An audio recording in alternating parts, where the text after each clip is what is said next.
Hello again, everybody, and welcome to Citizens Field, where tonight Cox Cable 8 brings you the renewal of an inner-city rivalry, Gainesville against Eastside.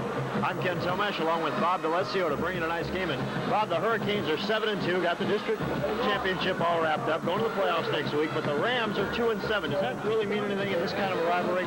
Yes and no. For Eastside, I think it means a lot, because their season right now is riding on this game. 2-7. You will remember this game, especially the seniors, more than any game the rest of the year. Not only is the big city rivalry, but a way to salvage the season. For GHS, no, this is not the game that sometimes it has been in past years. GHS 7-2, as you mentioned, and of course, they have to be looking forward somewhat to next week. No matter what happens tonight, they'll still be taking on Lee, and that's going to be a great matchup. Speaking of great matchups, we'll have one for you, a special next week. Next Thursday on Thanksgiving, forget the NFL games, forget Miami and East Carolina. Tune in for Pensacola-Escambia against West Palm Beach Cardinal Newman, the first annual Florida Classic. Just announced today, it'll be at Florida Field next Wednesday night. We'll have it for you Thursday. We'll talk more about that during the broadcast, but for now, the Eastside Rams are set to kick off to the Hurricanes of GHS. Nathan Whitaker will do the honors. Barney Walker standing inside his own 5, set to receive the kickoff, and we're almost ready to go from Citizens Field. Cox Cable 8's high school football game of the week.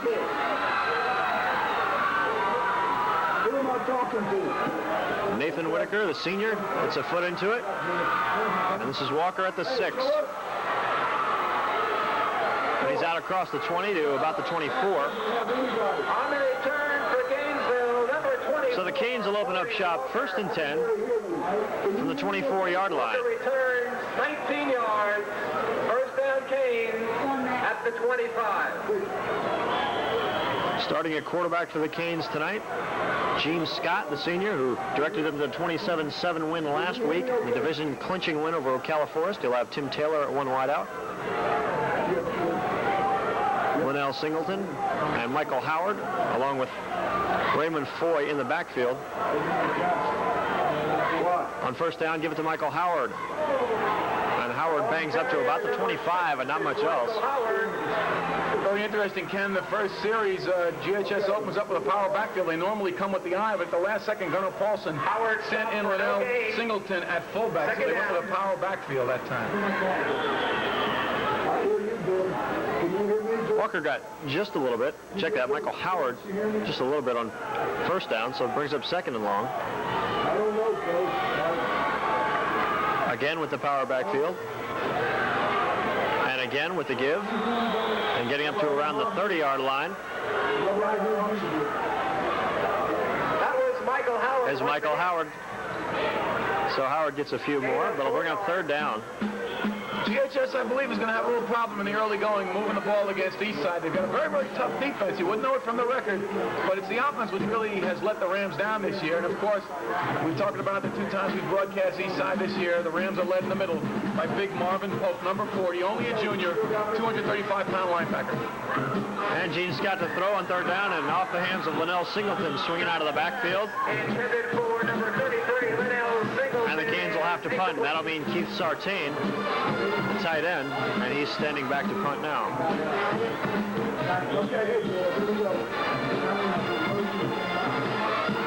Vernon Bryant is dropping deep for the Rams. Speedster at wideout. Number 83, Keith Sartain. Single safety for Eastside, number 2, Vernon Bryant. Sartain just does get the punt away. And the Rams will let it bounce. And it'll be down to the 30. Well, that ball was almost blocked, and Aaron McKnight came through from the right side untouched. And if he had stretched himself out and dove for that ball, he would have had it. He just went in standing straight up and still almost got the ball. But McKnight, not wanting to take a chance into running into Sartain, had a good chance at the block, but let it go, and Sartain got a good punt away. Eastside starts out just over its own 30-yard line. Exactly 10 minutes to play in the first quarter, no score. We got power on, we The power backfield for the Rams. Looking to throw is Keith Ware. Out of the backfield to Larry Jones, but Jones had 1 foot out of bounds. Caught the pass, but was standing out of bounds when he caught it. Eastside, as you mentioned, lining up also in the power high backfield as GHS did. That time crossed the Cane defense up. They were stacked up for that run up the middle, looking perhaps for Marvin Pope coming first man through. But Ware rolled out and had a man open, but they just didn't connect. There's no doubt Keith Ware is the spark plug in this offense. He does so many things. Yeah, check road. Can carry this team on his back sometimes. 2nd and 10 now from the 30. And Ware with the give to Thomas Winston. Or Winston Thomas, rather. Ball carrier for the Rams, number 20. He'll forgive me. He gets to the 34. Okay, purple inside. They'll bring up a 3rd and 6. Gain of 4 yards, 3rd down, and 6.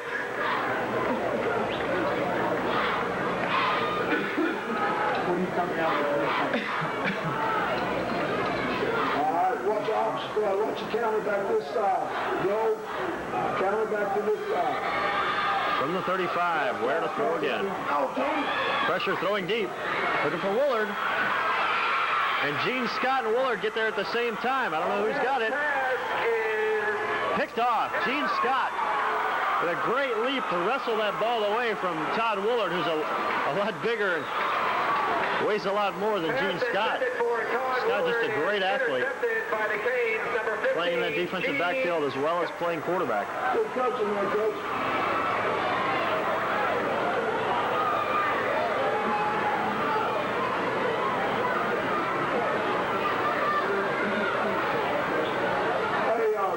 Ken, it was just thrown up for grabs. They actually they had to wait for the linesman to get on the play. That was Ronnie Grubbs on that side of the field, and he had to just get in there and take a good look before he made the ruling. And he did make the correct call. As we did say, the ball was clearly intercepted by the Canes' Gene Scott. There was also a penalty on the play, which has been declined. So the Canes will accept the interception and keep the ball and take over right there at about the 32. All they're doing is turning their back.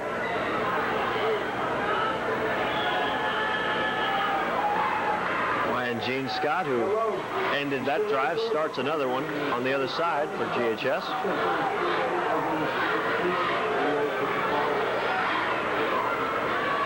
Give it to Raymond Foy, and the big fullback bursts the tackle and blitz to the outside, and he is gone. I don't think anyone's going to catch him. All the way coast to coast down the sideline. Raymond Foy. There are no flags. 67-yard touchdown gallop by the baby bull, Raymond Foy. You know, Raymond Foy was my vote the player of the game last week, Ken, for his great blocking. He also had one long touchdown run. The Canes had 3. But that time he just ran over the best player on the Eastside defense, Marvin Pope. Had him dead to rights. He bounced off Pope, made a complete 360, and then he used his very, very good speed and deceptive speed to get to the outside and a long, long run for the score. Before Nadir Fakimi can get the kickoff, we've got whistles. Penalty marker on the play. Offside. And the Rams are offside. Offside against Eastside. No.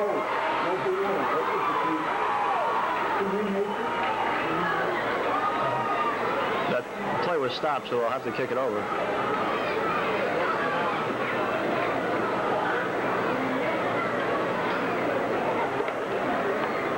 Canes will accept the penalty here, Ken, and what this is going to do is bring up an interesting situation. They now have the option of kicking it or going for 2 from 1.5 yards. George. The guy on the Well, Fakimi and company are still out there, so apparently they're going to go for the single point. Offside penalty. Out of the hold of Sean C. Against Eastside.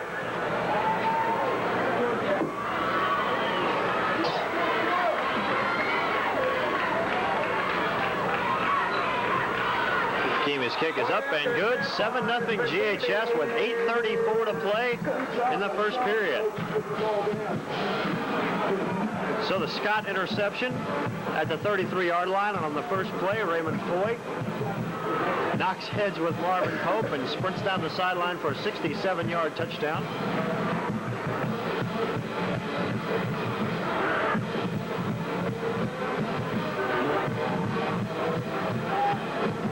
While we have a chance now, Bob, we'll talk a little more about that Florida Classic next Wednesday night. Chance to see Emmitt Smith, the most highly recruited running back probably in the nation, and Craig Erickson for Cardinal Newman, a quarterback prospect everybody's talking about in Florida. The Gators would love to have them both. Well, a lot of talk that Florida has a very, very good shot at Emmitt Smith. From all indications, he is leaning towards coming to Gatorland. And what a coup that would be. We'll probably ask him just that. Has he scored 100 touchdowns yet in his career? I know he's getting close. He's very close. Sartain kicks off. And Winston Thomas will take it at the 12. And he's finally corralled there. On the return, number 20. Fritz Clausen with a nice stop. Brought down by number 66, Fritz Clausen. Got him right out to 20, so an 8-yard return. 8-yard return on the kickoff by Thomas. It's first down Rams at the Eastside 20. The Rams saw their first offensive drive snuffed out. Keith Ware picked off by Gene Scott, and now they'll try it again. We got Vernon Bryant split right as they go with 3 backs in the backfield again. Give it to Winston Thomas.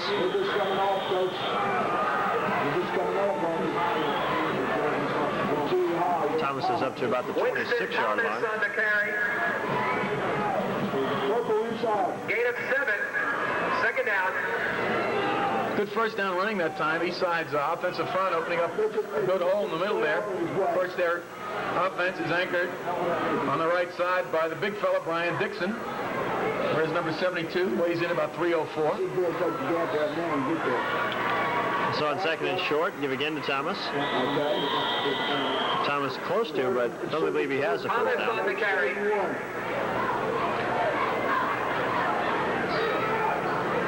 Gain of 2.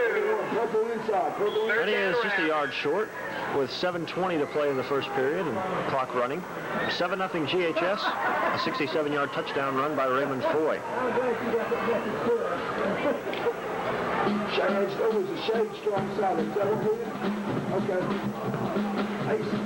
Thomas one more time. He has the first down across the 30 to about the 31.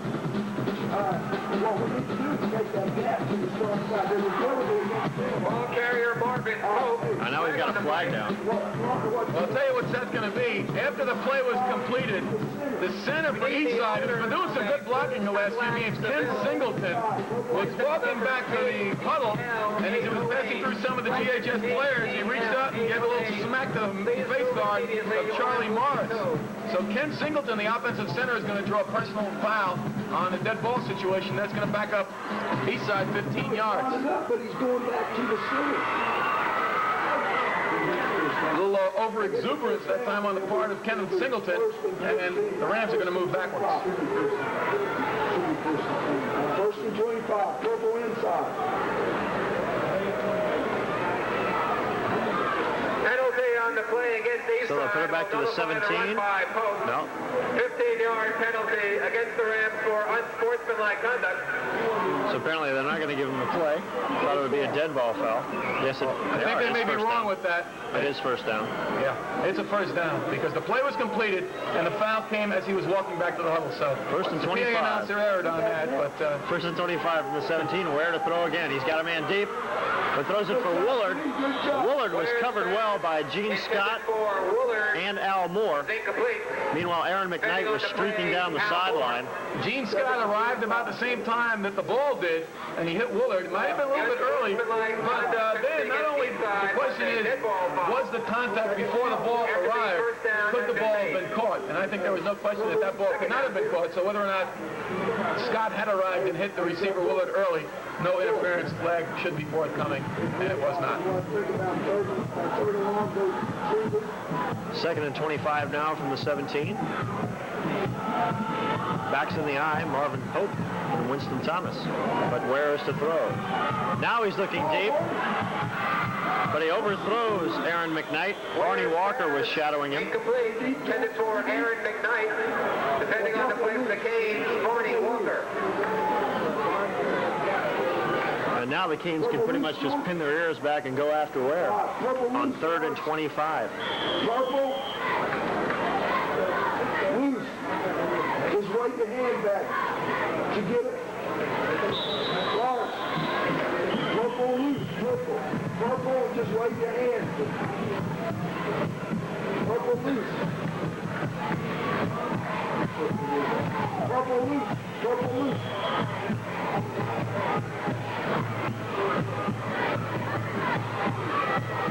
Purple loose. Purple loose.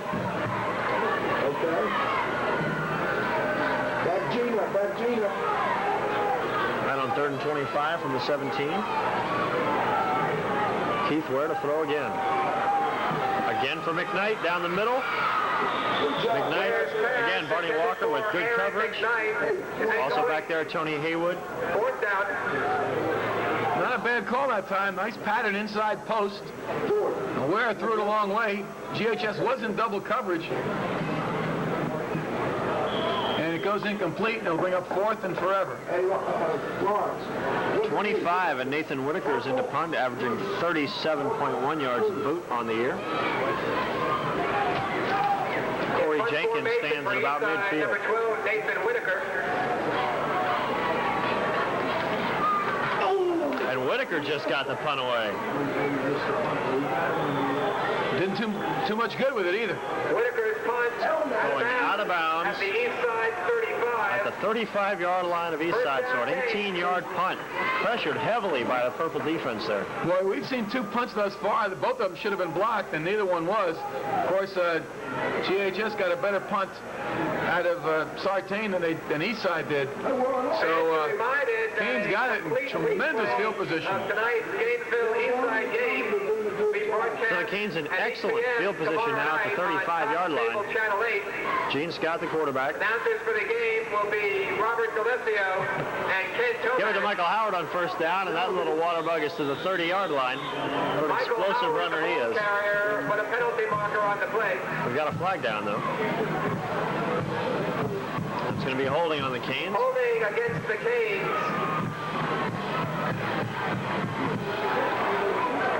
Gunnar Paulson does not want what happened last week when the Canes were hit for numerous penalties, especially going into the playoffs next week against Lee. I notice Gunnar has put some new changes into the team this week, into the lineup. The most noticeable one, of course, being that Gunnar is fully clothed. Not wearing shorts tonight. Really? In this frigid weather, yes. I saw him earlier. He had shorts on. He's got the long pants on, got the sweatshirt on. Might have caught the sniffles, I believe. I believe I saw him down there with the...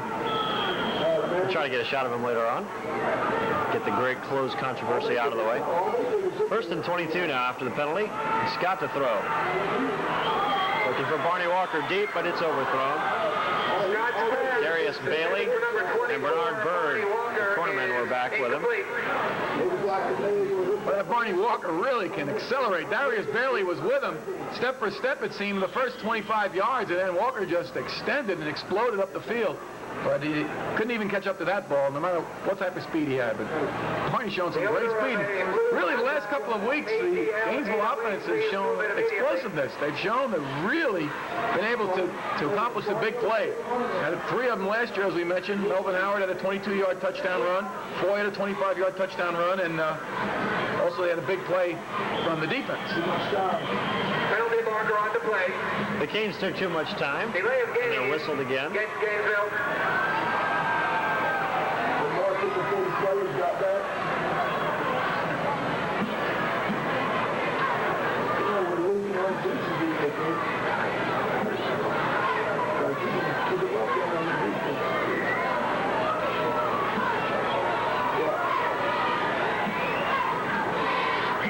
So the Canes started out at the 36 of Eastside, and they're now at their own 49, facing 2nd and 27 after a pair of penalties.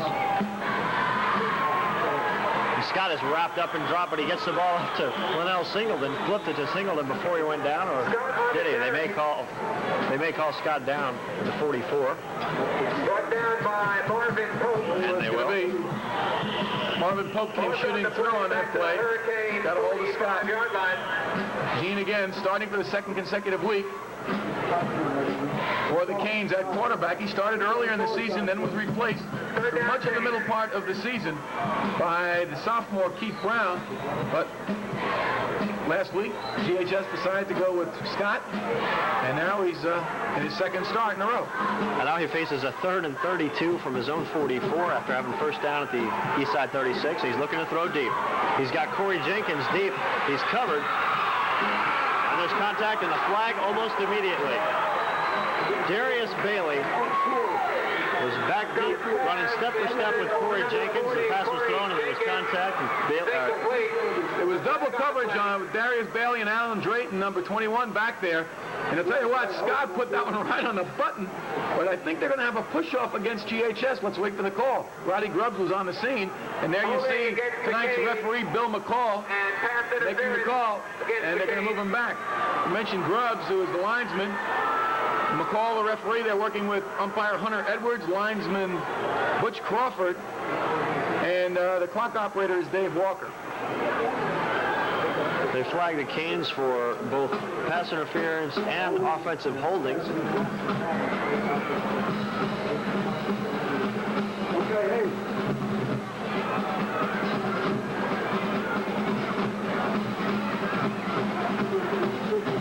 Canes, again, their own worst enemy. Start out at your opponent's 36 and end up on your own 30.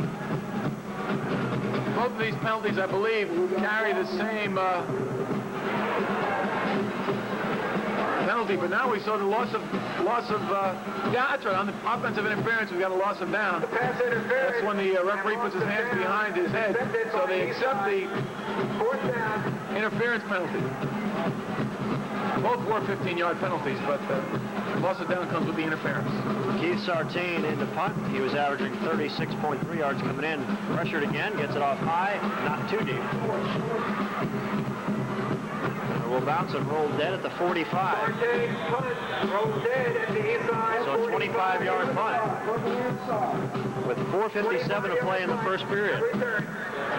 Again, GHS can, except for that one play, when they missed a tackle in the interior line and boy went all the way, Eastside defense has been holding its own.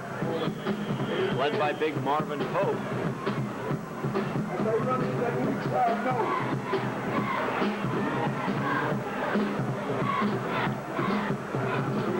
Pope right now is in there at fullback along with Larry Jones. And Winston Thomas. Give it to Thomas. Thomas gets to midfield and squirts across midfield to the 49. Number 20, Winston Thomas. Canes had a chance to stop him right at the line of scrimmage. He broke through, and then Stan Pardue came through and hit him from behind and actually knocked him forward for about 3 or 4 more yards. So Fuller was the first man to make a solid hit.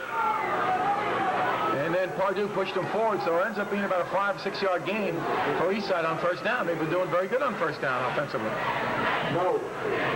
Thomas again hit hard. Al Moore. And then some of his friends get in for good measure, back to the 45-yard line. Number 31.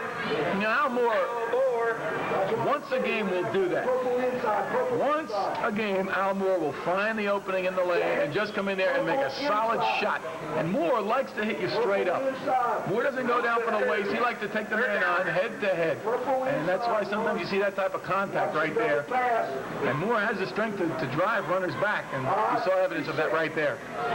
Thomas lost 2. 3rd and 6 now from the 49.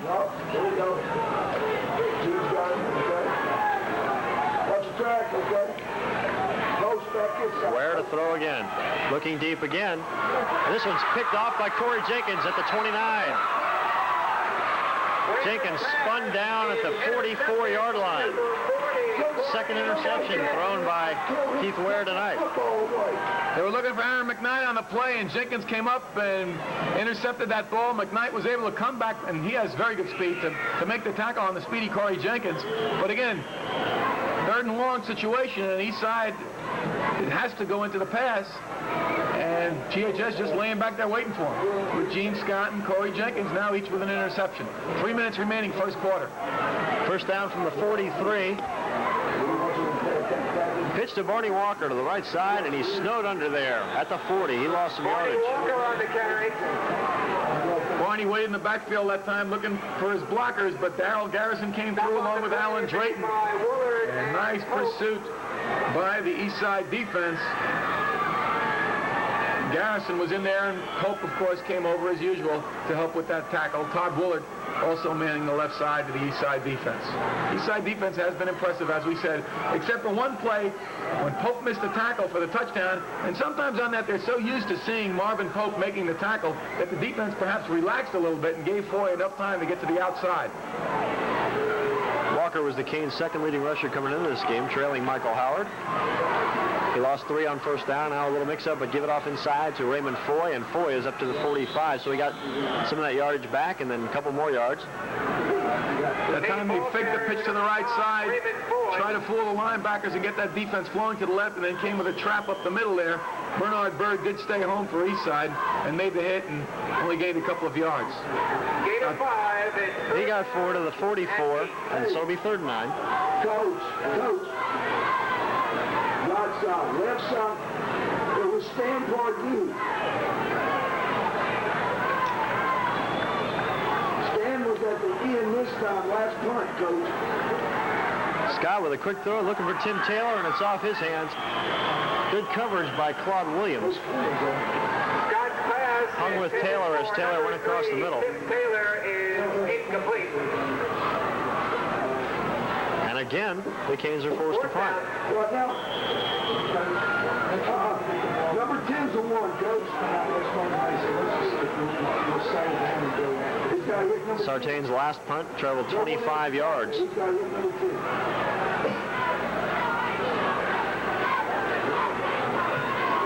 He gets this one away. Vernon Bryant lets it bounce in front of him and lets it roll down to the 18-yard line. Sartain's punt is down at the Eastside 13-yard line. 38-yard job. 40-yard punt. No return by Keith Sartain. Sartain has been getting some good bounces the last couple of weeks as these deep backs decide to let the ball bounce in front of them. And Sartain is making the most of it, getting the bounce every time, it seems, the last 2 weeks. Had a great night last week against Forest. A minute 6 to play in the first quarter, and GHS leading Eastside 7-0. Cox Cable High School football game of the week. Ken Tomash, Bob DeLessio with you from Citizens Field. First down, Ware with the give to Winston Thomas. Thomas hit hard as he gets up to about the 15. Winston Thomas on the carry. Stop made by Foy and Pardue. Okay, Coach. Gain of 2 yards. Purple inside. Check roll. Purple inside. All right. Now, hey, we're going to go wide side, Coach. Okay, that's where his strength is, okay?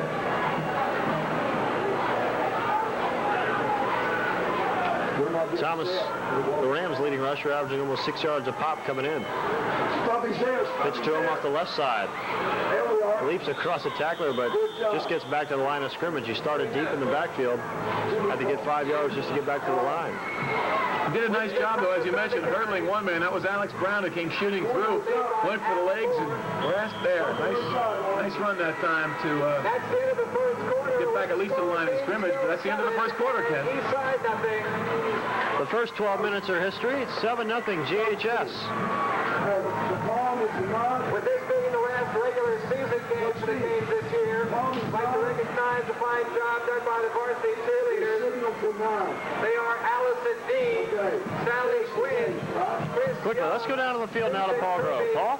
Angela Hinson, Jerry Cook, and the senior. Thank you, Ken. The key to this game so far has been defense. Both Gainesville and Eastside dominating the offensively each other team. And the main thing here is that the one big play by Raymond Foy, the big run, and that's the only thing that's been the difference of the game. Eastside leading, or no, Gainesville leading 7-0. Now back to Ken. Thank you, Paul. Nicely put. We start the second quarter. And the Rams facing a third and 8 from 15. Outside of it, so quick. And I do go. On the back of the right side, I'm down.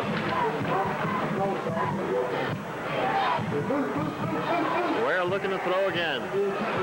Pressure guard, and finally Linnell Singleton gets one hand on him and throws him out of bounds. Pulled out of bounds by number 33, Linnell Singleton.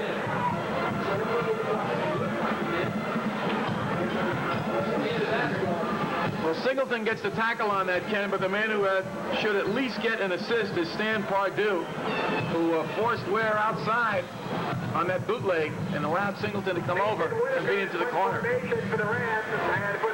Now the Canes should end out of this with some more good field position. Nathan Whitaker standing deep in his own end zone, and Corey Jenkins standing at the 45 to return the punt. Whitaker gets off a pretty high kick. Jenkins signals forward, makes the fair catch at the 40-yard line. By Corey Jenkins, that's the 40 of Eastside, first down team.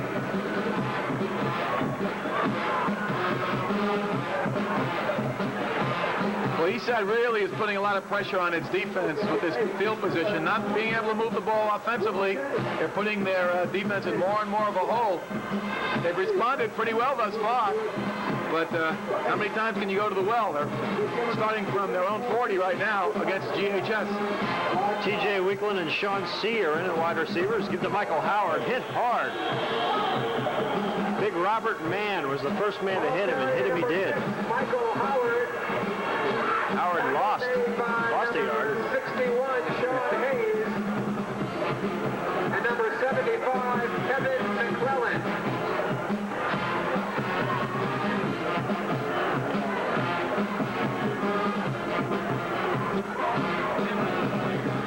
Now Robert Garrett checks in a wideout along with Tim Taylor. Scott looking to throw, but he's going to be sacked. Sean Hayes, and now there's a flag. Behind the line by number 61. Gene Scott went to roll to his left, Penalty marker on the play. but he was met hard there by Hayes. Personal foul. That'll be a personal foul against the Rams. Well, Sean Hayes made a nice play to be able to get through, beat his man, and then Tracy Sykes, the left tackle, was blocking his man to the outside, but because of the route that the quarterback took to get away, Sykes actually blocked his man into it. Sykes felt bad about it, but it really wasn't his fault. But GHS is going to benefit from the personal foul penalty. Did they call it a face mask on that, or was it unnecessary roughness? Looked like a roughness. 15-yard penalty against the Rams.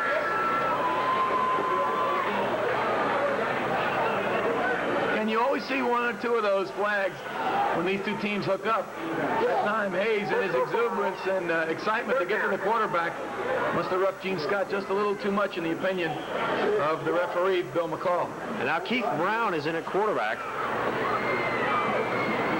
on 3rd and about 8. Give it to Michael Howard. Howard to the 35, but does not get the first down. Michael Howard got made by number 51, Robert Mann. What a quick cutter. We talk about him time and time again, but Michael Howard, that time, Darryl Garrison came through with a nice play, but just reached out, and Howard was almost able to elude him completely. Garrison got a hand on him enough to slow Howard up before he was brought down by the Eastside teammates of Darryl Garrison. So it's 4th down and about 6.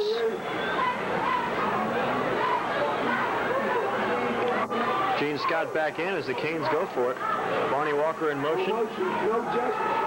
Scott quickly over the middle to Sartain, makes a great catch down at the 18-yard line.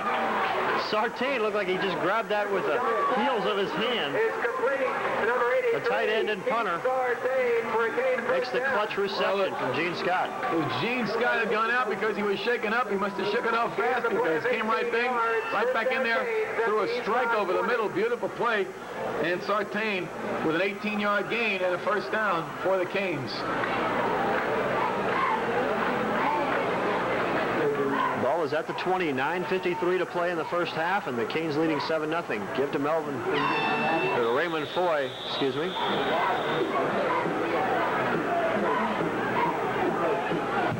Ball carrier number 5, Raymond Foy. Canes send Foy in to meet Marvin Pope again. I think Marvin had a few words to say to Foy.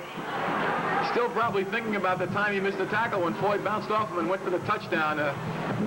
GHS would be wise to realize you're not going to run over Marvin Pope too many times.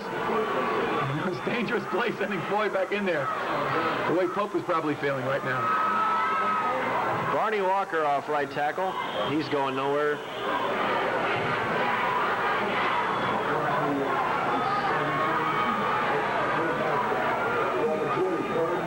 Ball carrier number 24, Barney Walker. No gain. Third down. Now Corey Jenkins and Tim Taylor check back in at the wideout positions. Canes facing a 3rd and 10 from the Eastside 20 with 8:43 to play in the half.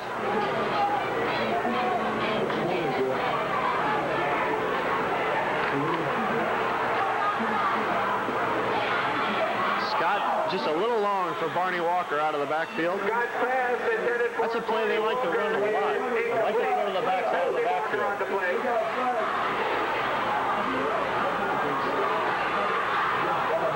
Now we've got another flag down. Personal foul against the Hurricanes. Personal foul against the Canes.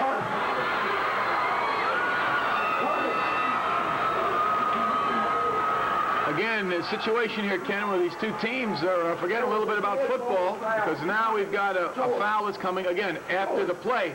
So the incompletion will go, and they're going to bring it back, and it's going to be 3rd and a long way for the Canes. It's 4th down. 15 yards against On the 15-yard penalty, that'll make it 4th down from the 35. That's right, 4th down, because, as I said, they are going to take the play, my mistake. So it's actually 4th and 25. Good crowd on hand tonight, both sides of Citizens Field, pretty much filled.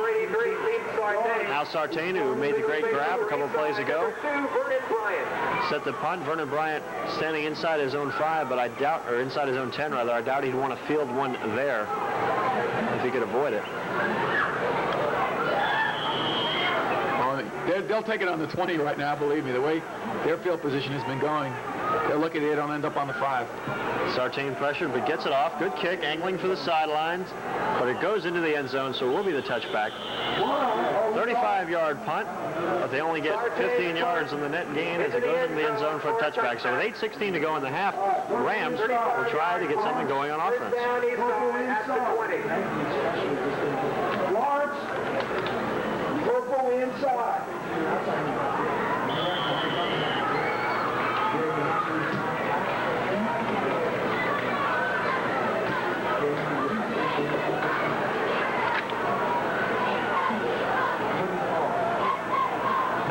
Operate out of the shotgun on 1st down. And he's going to take off with it himself, but it'll be wrapped up at the 20-yard line. Alex Brown and the GHS defense ready for Keith Ware. GHS defensive front, Ken, is really getting the best of the Eastside offensive line right now. That time, 65, Nat Fuller was in the backfield as the ball was reaching the quarterback, and Shotgun. GHS getting a little bit too much penetration for Eastside to mount an offense right now. They're just looking for some big plays. He's supposed to be on the line.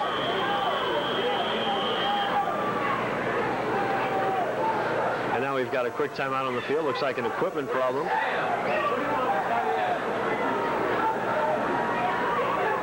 They're looking over Marvin Pope. See if everything is in order.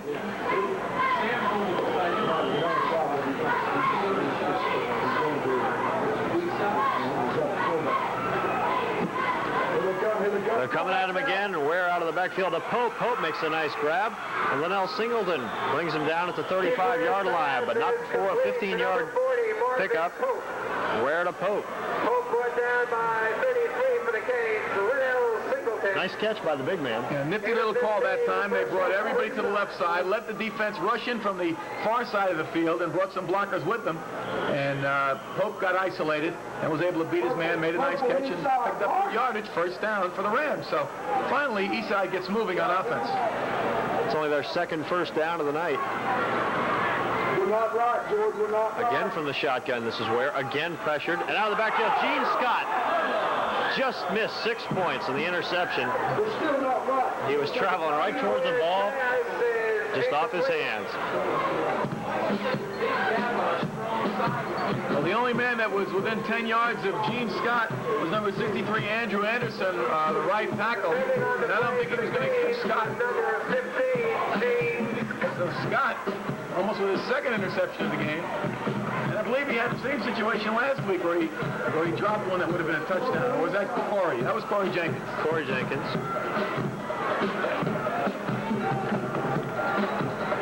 Second and 10 now. Where again?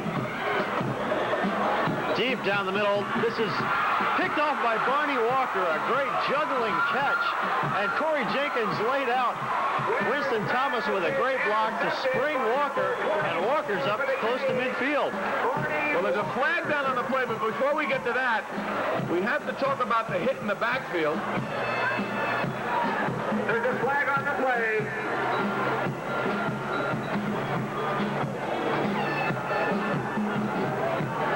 And that hit in the backfield is apparently what's going to happen. Signaled personal foul against the Canes.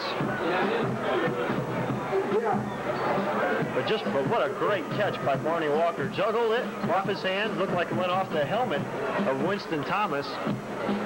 He brought it in, and Corey Jenkins made a great block on Thomas to spring Walker to get to where he did, which is the 46, but looks like they're going to call a personal foul. Hey, George, the end on a strong side. All right. He's supposed to be in a switch call. Personal foul against the Canes after the change of possession. First down Canes at the 31. They will give the ball to the Canes. The penalty occurred after the change in possession. To your right. They'll have it at the 31 and pitch to Michael Howard. Howard off the right side, running hard. Ball carrier for the Canes, number 6. And out of bounds at about the 42-yard line. And now he's got another flag. I think Marvin Pope may have said something. Oh, yeah. A little extracurricular activity. I don't know if they were thinking Howard was waving for blockers or he was taunting him as he was running upfield knowing he had a big lane. But number 42 for Eastside, Darrell Garrison, was in on there chasing Howard all the way upfield. By the time they finally got to him, they stuck it to Howard. But huge gain for Michael, as it seems he always does every game. At least one big gainer. 28 yards on that one to the 42. The penalty should tack on more.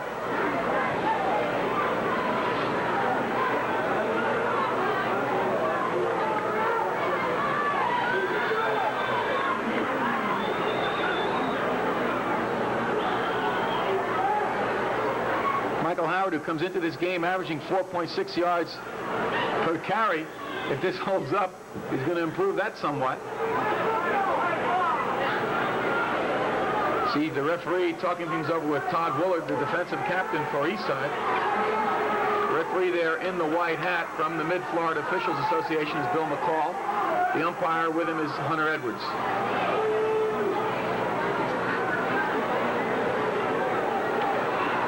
Looks like we're going to have a powwow, Ken.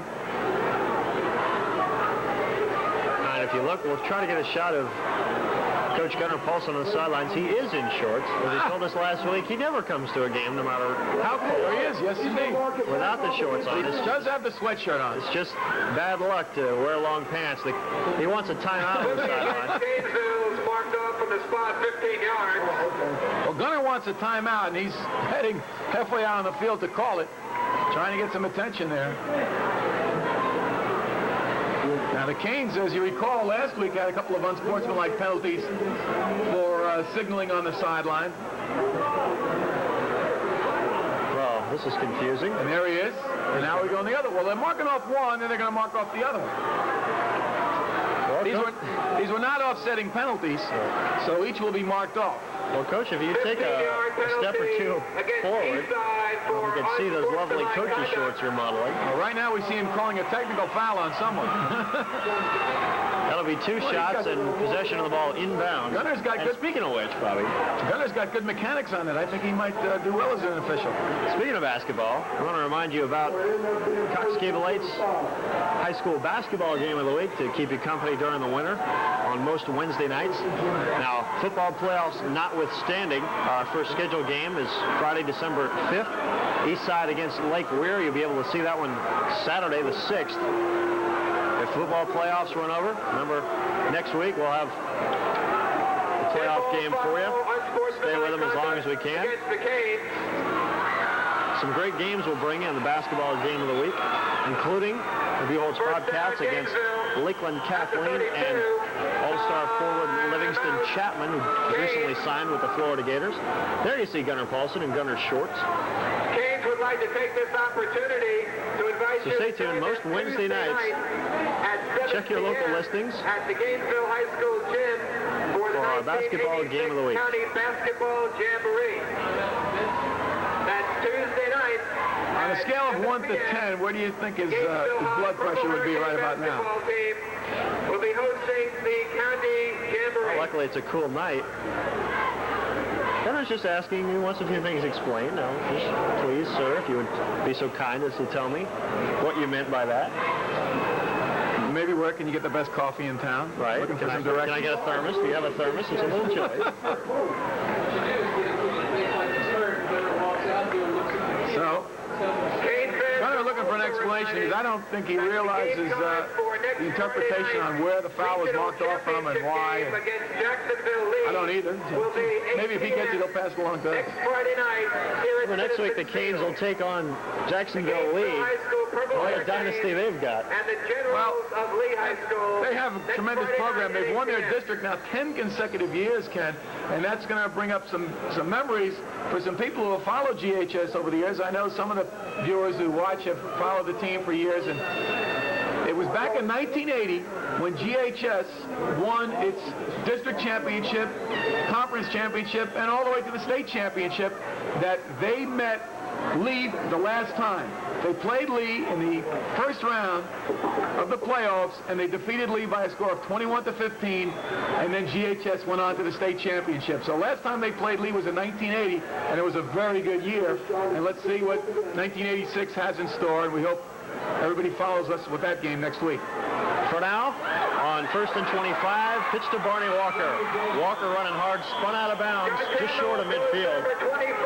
Darius Bailey, the cornerback, tossed him out of bounds. Well, that's interesting. The GHS had about 2 minutes to ponder what they would call after the penalty. Then they had a minute for the timeout, and they came back with the exact same play this time to Walker. Same play that they ran to Howard a moment ago. And again, it was successful. He got 17 yards, so it'll be 2nd and 8 from the 49.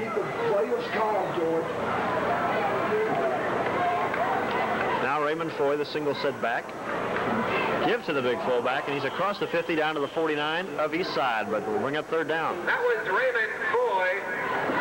That time Stan Pardue put a block on Marvin Pope, but couldn't get all of Marvin Pope out of the way. He was able to reach through and make the tackle. Just an outstanding individual effort by Marvin Pope, who obviously does lead Eastside in tackles. And in fact, he has more unassisted tackles than anyone in the entire area. Comes into the game with 81 unassisted tackles. And I believe Freeney from Santa Fe, the overall leader in tackles, when you add up assists, had 78 coming into this game. But unassisted tackles is Marvin Pope's forte, and you saw an example of it right there.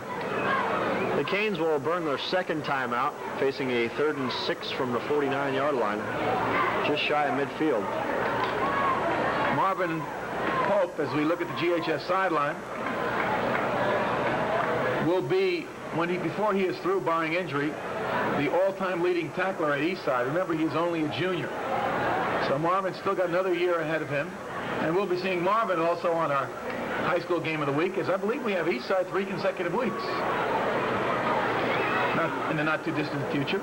Right. We'll have him against Fernandina Beach, GHS, and the Hurricanes of Bradford County. We'll see a lot of these football players that we've seen on the football game of the week. In basketball, Clint Alexander, many guys from GHS, Tim Taylor and others. Gene Scott looking to throw on third down. And deep over the middle for Barney Walker. Now he got his legs tangled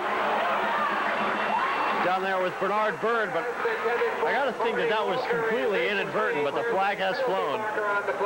That's a matter of interpretation. Bernard Bird got his feet tangled with the receiver, but I'll tell you what, GHS got some tremendous protection at the time for Scott. He stayed in that pocket an awfully long time, and Eastside didn't get to him, and though they did have a hard rush.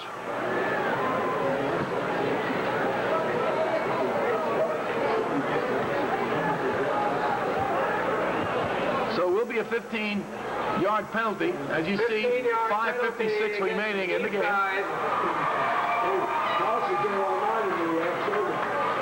First half, anyway. At the Eastside 35, that was pass interference. So give the Canes a first down. Well, we've had a lot of major infractions in this first half. And you know, Ken, this is sort of shaping up like the Forest game did. GHS with a lot of opportunities, not able to cash in, and as they approach the end of the half, it's only 7-0. Michael Howard on first down with a big break to the outside. Down the sideline and just out of bounds inside the 10 of Eastside.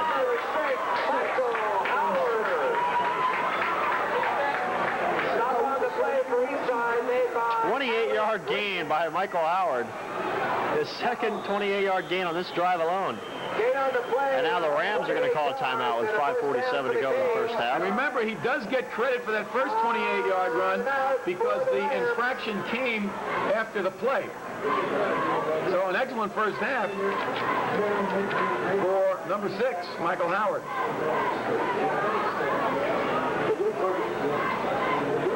At halftime tonight, fans will be treated to performances by both fine bands of Eastside. Again, one thing we haven't mentioned yet, Ken, we've touched on it in some of our previous telecasts, is that Eastside has a big problem with depth.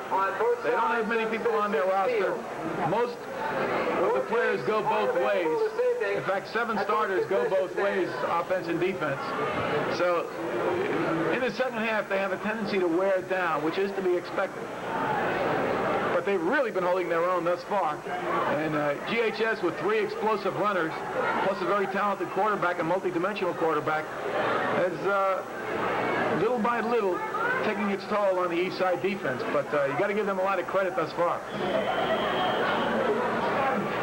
After that 28-yard gain, Michael Howard now has 61 yards on 6 carries unofficially. Got down to the 7, will be first and goal. Linnell Singleton, Raymond Foy, Michael Howard, power backfield. Pitch to Howard. Howard struggles down for Marvin Pope. Assists him to the ground. Stop made by Pope. Garrison made the original hit, but then Michael Howard that just keeps his legs driving, keeps moving. And it's something that young kids really, you have to teach them a lot. But once you're hit, to keep those legs rolling. Some have a tendency to just try to fall forward and get some extra yardage. But Howard really has that natural instinct to keep driving forward. And as a result, you see how many times he breaks tackles. And his yards per carry is evidence of that great drive he has. Again to Michael Howard. This time, Willie Tiller brought him down. Yeah, Tiller all bollocks that play. There might have been a little bit of a mix-up in the backfield, as Howard and Scott didn't seem to have a smooth connection there on the handoff. But Tiller was in the backfield early and right where that play was going to go. So no gain that time. In fact, they might have even lost a yard.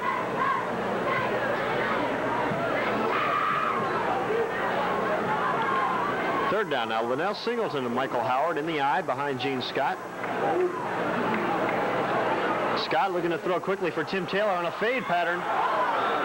And it's incomplete. He was working on Claude Williams over there. It's the same, looked like the same play which Ricky Nattiel scored against Auburn.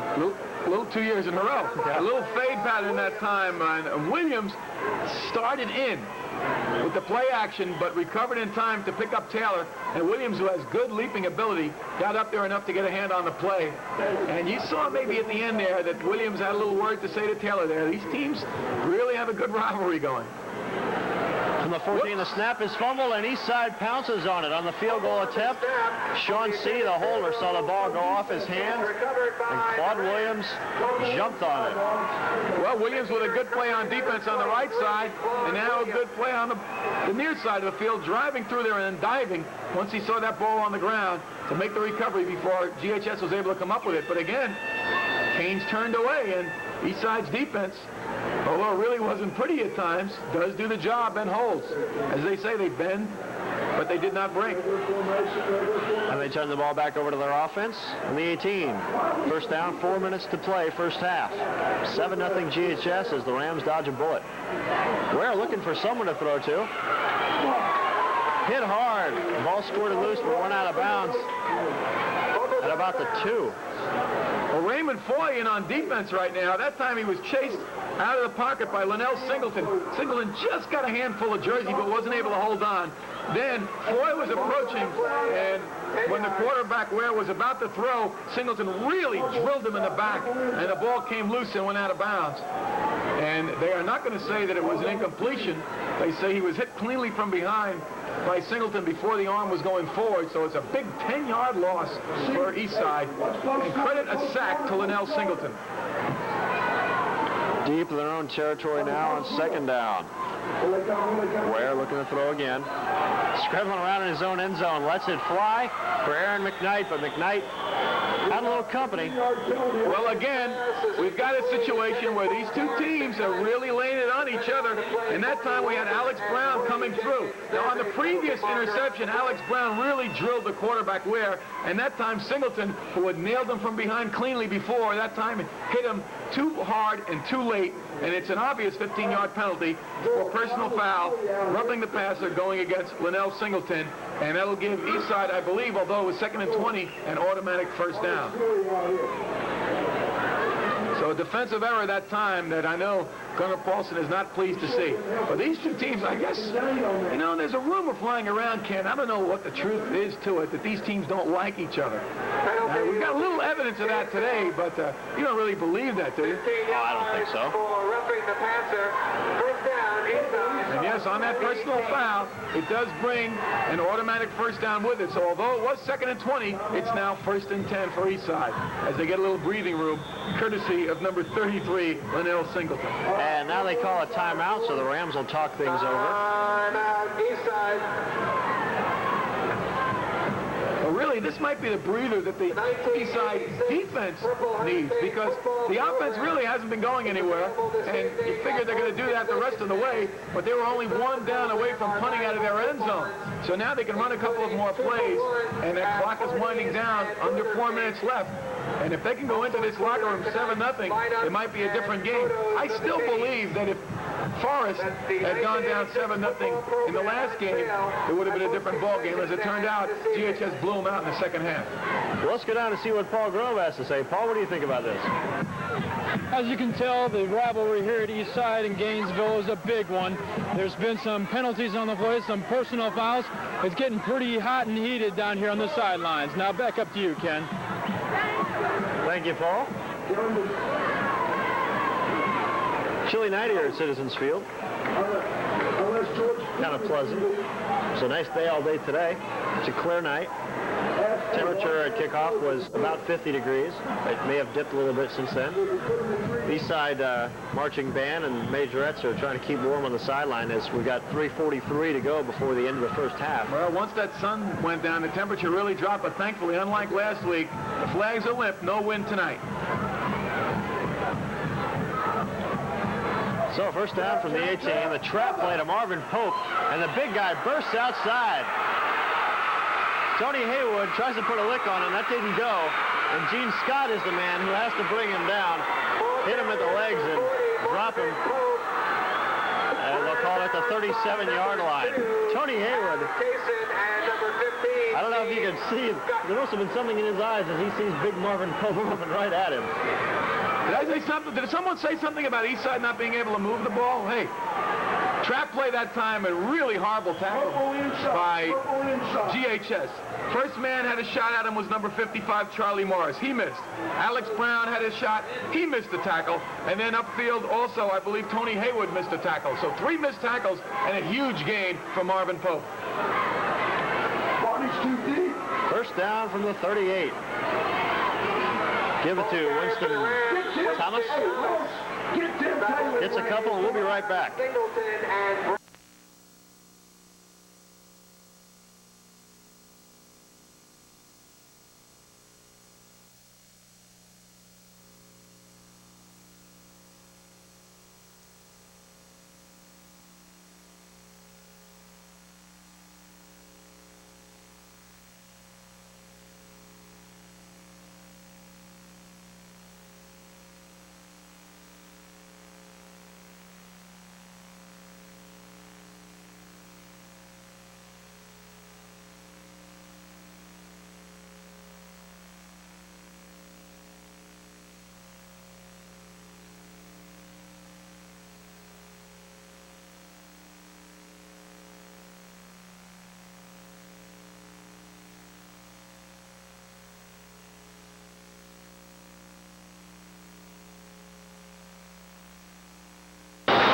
On 2nd and 8 from the 36, Keith Ware's pass was incomplete, looking for Darrell Garrison. So we'll bring up 3rd down. Canes are really coming after Ware right now. Al Moore that time, along with Raymond Foy with a big rush. And Ware, who has been somewhat more successful running out of the shotgun than he has out of the straight eye or the power eye, has really done a lot of scrambling and looking to get himself some more time to get his receivers open. Also gives him an opportunity to see more. He can see more of the field and has more of it to use when he's set back in the backfield rather than up under center. 3rd and 8 now from the 36. And the pitch to Thomas. Great tackle there. Raymond Foy doing it all. Offensive, defense. There's a flag down, but a great tackle by Foy on Thomas in the backfield. You never see a prettier play from a defensive back than that one open field tackle for a loss behind the line of scrimmage. And Foy made a beauty that time. And now Canes with a choice of whether to take the down and the loss or to take the major infraction. Now, this will bring up 3rd down. And I would think they would probably take the down here, as Eastside lost about 5 yards on that play. Nathan Whitaker has already come on for the Rams, so Larry White's thinking that's what they're going to do. Well, they're going to take the penalty. Very interesting.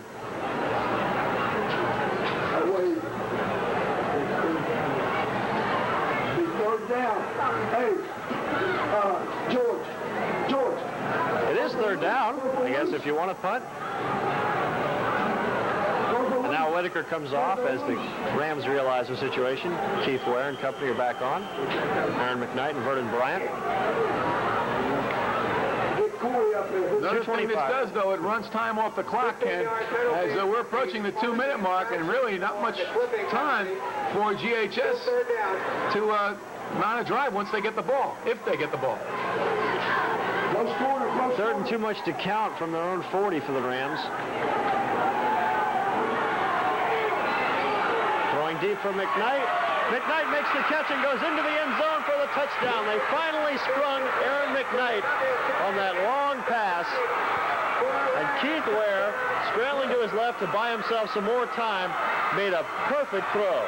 And he took an absolutely punishing hit that time from Raymond Foy. I was waiting to see, honestly, if McCall was going to throw, referee Bill McCall was going to throw a penalty flag, but it was a clean hit just after the ball was released. Very close. GHS is going to get the ball back, but not the way they expected on a kickoff. Amazing hookup that time, and you got to give a lot of credit to the quarterback, Keith Ware, who time and time again has been unsuccessful in this first half. Stayed in there, took a hard shot, and made a beautiful pass for the touchdown. And now, the Rams, who we said would be satisfied going in at 7-0, now might go in tie. Gunnar Paulson anything but satisfied. Nathan Whitaker's extra point is up and good, and we've got a tie ball game with 1:58 to play in the first half. Coming up at halftime, Mr. Charles Smith of the Florida High School Activities Association will be our special guest. We'll talk to him. We've got 1:58 to play here after a 60-yard bomb from Keith Ware to Aaron McKnight.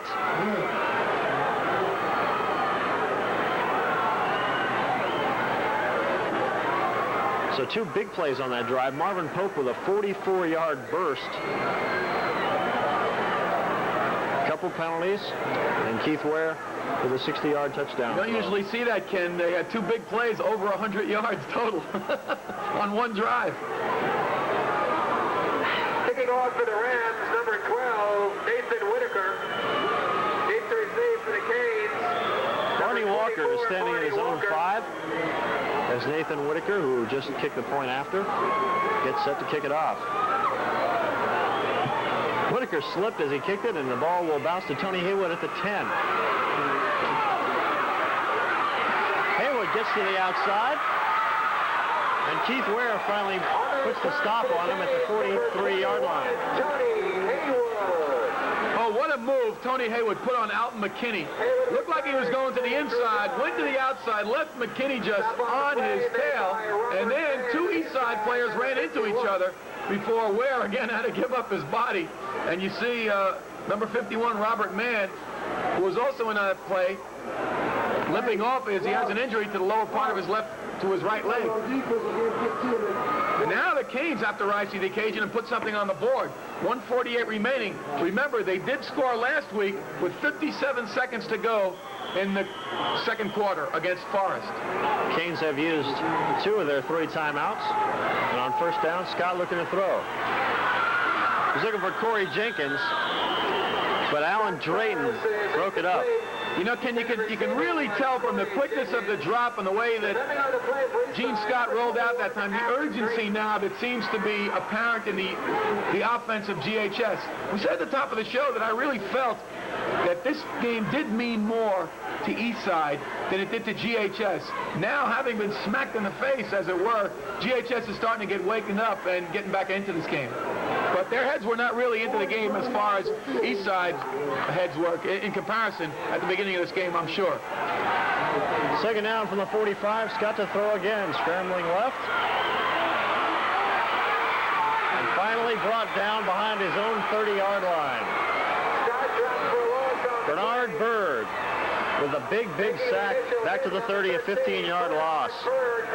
Well, this is something now that we're hearing that we haven't heard too much this year. A lot of cheers coming from the East Side contingent, from the East Side side of the field.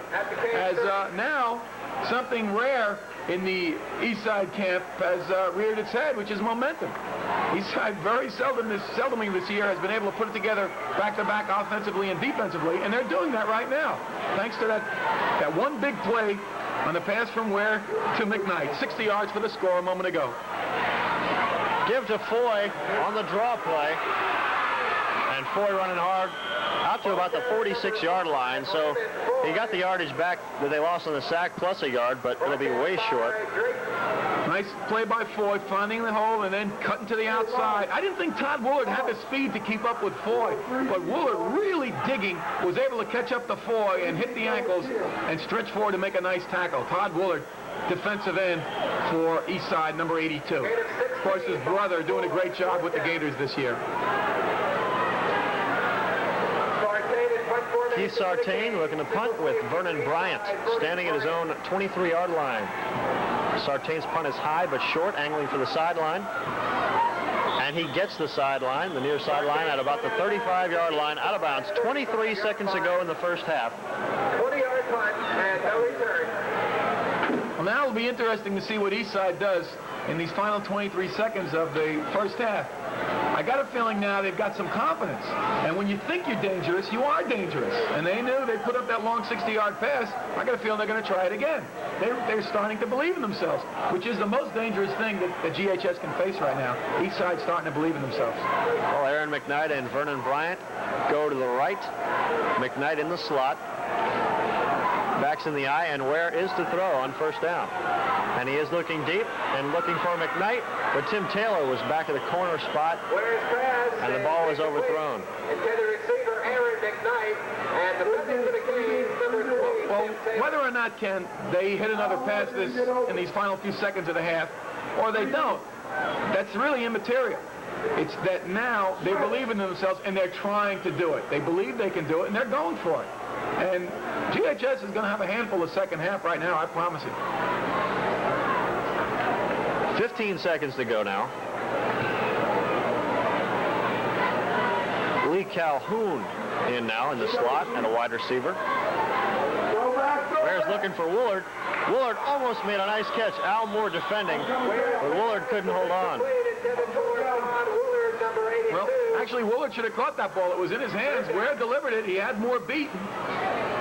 Nice pattern. That's twice Eastside has run a nice pattern over the middle. But 9 seconds to go, and unless something happens on this play, we're going to go to the halftime tied, which I'm sure is okay in Larry White's book. The way his team has struggled with this season, they can just stay close. Might pull one out, but as you said, Bobby, depth could be a problem down the stretch. Third down now, Ware to throw again. Pressured hard. Seems like everyone on GHS is in the backfield. Gets out to Marvin Pope. Pope just turned his head to look upfield before he had the ball. Just plain dropped it. No one knows it more than he. The half has expired. A great defensive first half by Eastside, and then the one big play that turns them around. They're tied 7-7. Well, at the beginning of the game, you know, we talked about the records being just the opposite. GHS 7-2 and Eastside 2-7. And you hear a lot about pride, and sometimes it gets to be just talk. But in this game, it's proven to be fact. And Eastside wants to go out and beat GHS. It'll make their season. And you add to that the fact that it is a big city rivalry, as we've witnessed from some of these late hits and extracurriculars on the field during the game. But now, GHS has something they really don't want right now. They got a tiger by the tail, and they better figure out what they're going to do with it at halftime, because Eastside has come not only to play, which they did at the beginning, now they've come to win. And GHS has better watch out the second half, believe me. We shall see. For now, enjoy halftime for now. We'll be back very soon. I'm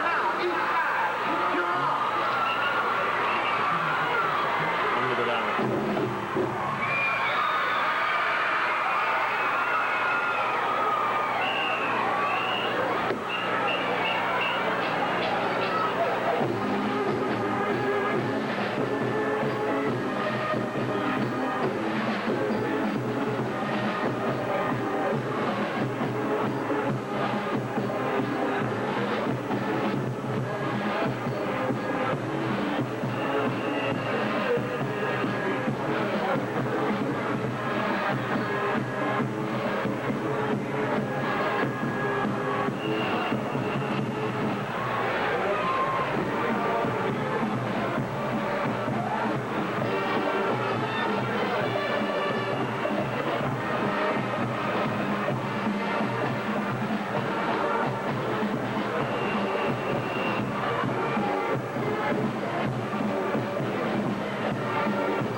Halftime at Citizens Field. GHS and Eastside tied 7-7. Joining me now, very special halftime guest, Mr. Charles Smith of the Florida High School Activities Association. Mr. Smith, the first thing I want to ask you is about the big Florida Classic game that has just been announced today, coming up Wednesday. How did that all come about, and what does that mean for the high school athletics? Well, Ken, as of late this afternoon, they were still trying to work out some details as to whether or not Scambia would be able to come. The principal had been out of town, and they were waiting for a decision from him. But it would certainly be an exciting football game. Anybody that hasn't seen Emmett Smith play has really missed a treat. He's one super player, and Cardinal Newman has probably one of the best quarterback prospects in the nation. Excellent player, and they very well could, if they pull it off, would be a very exciting football game. Be good for high school football. Now, the thing about Escambia, they were twice defending state champions with only one loss, but it's in the district, so they can't go to the playoffs. Do you see perhaps enough of an uproar in coming years that maybe we'll see wild card or at-large teams getting into the state playoffs? Well, Ken, it's been discussed for a number of years, and at the present time, I don't see any changes being made. It happens in all the sports, and that's one of the exciting things about high school sports. Any given night, somebody can be beat. And with Escambia, a fine football team, and there are a lot of fine football teams that are going to have to be sitting home. But, going into the playoffs now, how do you see the state of high school athletics in the state of Florida? Well, we're very proud of the sports program that we have here in Florida. Not only just football, but basketball, our golf, tennis, swimming, just about any sport you want to name. We feel we're head and shoulders above all the other states. They have something to look up to, and that's the state of Florida. We're very proud of our association. Now, we've had a few years now of the 5 classifications in football. Has that been a good thing for football, and do you see that maybe happening in basketball? There's been some talk about that. Well, for football, we gave all of the members an opportunity to vote if they wanted to keep the 5 classifications. It's overwhelming to stay with the 5 classes, and I believe it's been good for football, and Mr. Roselle agrees that, as well as the board of directors, that it was an experimental thing, and it proved to be worthwhile. The schools want to keep it again, and I think it's been good.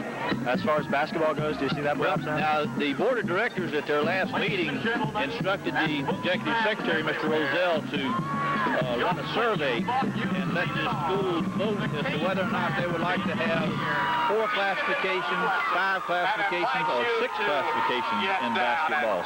That will be taken after the first of the year, and then we'll be able to make a decision as to whether or not they want to expand those classifications for the basketball. It'll be much easier for basketball because you have so many more teams playing basketball than you do play for football. Mr. Smith, thank you very much for being our guest at I halftime. appreciate it very much. Thank you. Mr. Charles Smith of the Florida High School Activities Association. Now enjoy more halftime with the GHS Marching Hurricane Band.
set to start the third quarter.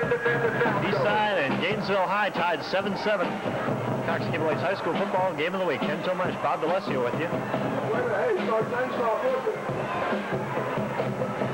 And Bobby, do you think that halftime might have had an effect on either side's, the breaking of momentum, the negative momentum that GHS has, and the positive momentum that Eastside has? Are you talking about the halftime with the band competition? Because they really went at it. I've never seen two bands go at it the way Eastside and GHS did. It was fantastic. No, but getting back to your question, yes, it has to, in that Eastside, which went in fired up, had a few problems at the end of the half with some drop passes, but it really has to calm them down and give GHS time to get their helmets on straight. And I think that's going to help GHS. Yes, I think it will affect the game a little bit and help GHS. Kickoff by Sartain, stays in bounds, and Winston Thomas picks it up, gets a few before being hit hard. GHS has to stop with the missed tackles. They missed too many tackles in the first half, and they don't need to do that. I didn't think they had as many breakdowns as one might think they did, but they're going to have to make a few adjustments anyway. But the missed tackles is what hurt GHS the most. Remember, Eastside turned the ball over 2 times with interceptions. Barney said it was strengthened. Barney, that is close. Got that. So they'll start now from their own 20-yard line. What are we doing? Give it to Larry Jones. Hey, Jones there stretching forward Corey and Sam's on the to get a couple of extra yards. Up on the play made by Corey Jenkins. All that was the power. It'll be interesting to see here on this first possession as we look at the Eastside huddle how the lines come off the ball. If Eastside fires out or if GHS is right there to meet them. And we're going to have to pay close attention on this first series to the interior lines to see who's getting the advantage in the trenches. All it is a W. Jones got 5 on first down. 2nd and 5 now from the 25. Give it to Winston Thomas. Thomas stacked up as he got across the line of scrimmage. Ball carrier was number 20, Winston Thomas. This is contact made by Al Moore, number 31 for the Canes. GHS bringing up now a 3rd and long situation. This is what they have to do. Eastside's problem all season long has been in converting the 3rd downs. Now they showed in the first half that they could pick up some good yardage on first down, and of course they hit the long touchdown pass from Ware to McKnight late in the half. But now this is a crucial 3rd down here for GHS even more than Eastside because they need to turn the momentum. If Eastside gets the first down here, they'll really start to roll. Toss. Pitch it left to Larry Jones, and the freshman is hit hard and dropped by Linnell Singleton and company. Well, that sort of answers our question. That takes care of the momentum right there. That play stopped Eastside's momentum that they carried into the locker room. Now, depending on what they do with the ball, this will change the flow of the game. Now the momentum can shift either way. It's now been stopped, and it's now a matter of someone taking over the game. Nathan Whitaker to punt. Corey Jenkins standing at his own 40. Whitaker gets off a nice kick. Jenkins started to go for it, but then backed off, and the ball will go out of bounds at the 35-yard line. Ken, that's been a problem with the GHS punt returns in the last few weeks. They haven't been coming up for the ball hard. They've been very tentative, and we've seen that Corey Jenkins has let the ball bounce in front of him several times in the last few weeks. And that time, Eastside got a great roll, and they now will force Eastside, GHS I should say, to start from about the 35-yard line. He was the only one outside the middle of the field. Everybody else. T.J. Wickland and Sean C. are to the left side. Wickland's in the slot. Backs in the eye. Pitch to Michael Howard, left side. Howard gets away from Darrell Garrison, but does not get away from Marvin Pope, who brings him down at the 36-yard line.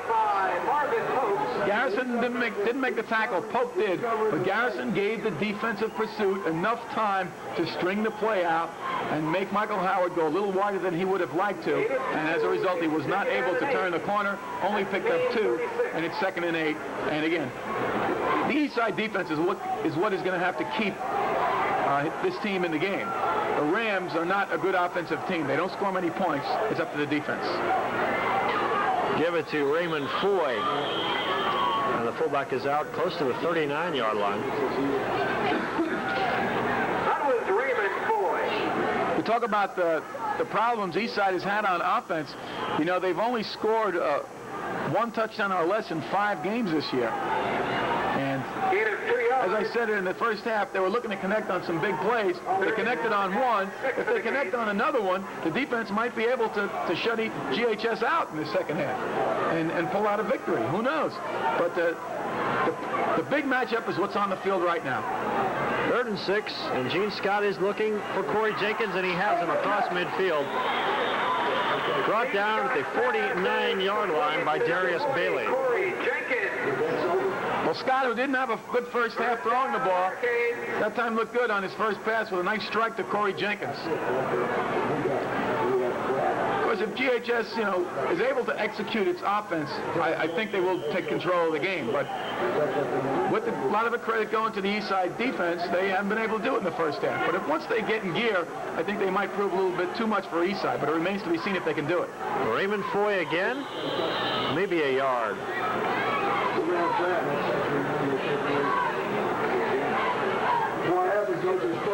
Reminder again, please spend your Thanksgiving with us. Forget the NFL, forget Miami and East Carolina, which has a hinging on that national championship in the college ranks, and instead enjoy Pensacola Escambia against Cardinal Newman from West Palm Beach, Emmett Smith, Craig Erickson. You fill in the blanks. 7:35 to go, 3rd quarter. Gene Scott out of the backfield to Barney Walker. Walker on that pet play that the Canes have to isolate him out on a linebacker out of the backfield. Walker is a very good receiver, makes the catch, and gets down to about the 33. And what I like about Walker is what he does after he gets the ball. Saw Bernard Bird coming up, and he put that head down and just said, hey, I'm going to get a couple of extra yards no matter what. Just took the contact right there and picked up a few extra yards, stretching out after meeting Bernard Bird, helmet to helmet. 14-yard pickup, 1st and 10 now from the 34. Scott to throw again. It's clicking, and he hits Corey Jenkins again, and Jenkins is down at the 25-yard line in the arms of Marvin Pope.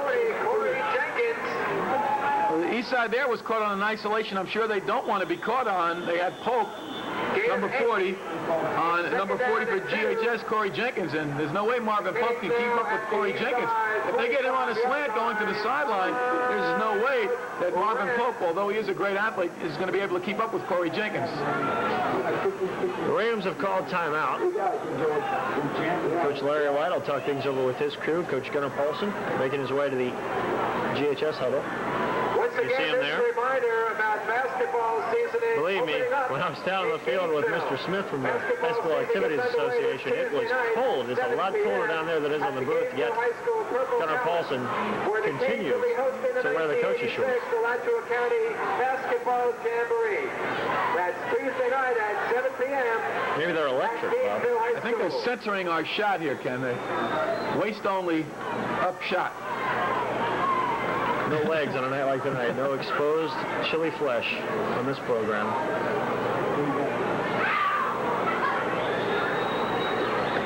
Tell that to Gene Scott and Keith Ware. I'm sure their hands are a little cold by now. But it is football weather nonetheless. Now Will Van Gelder is in at a wideout. But the give off inside is to Raymond Foy, and Foy lost the football. Raymond Foy, the See who's got it. and a fumble on the play. Foy, I believe, came up with it amidst about 5 white shirts, and Foy probably picked up the first down on that bounce. And the Canes pick up Yes, the he did. first down He got 2 after all was said and done. 22-yard line.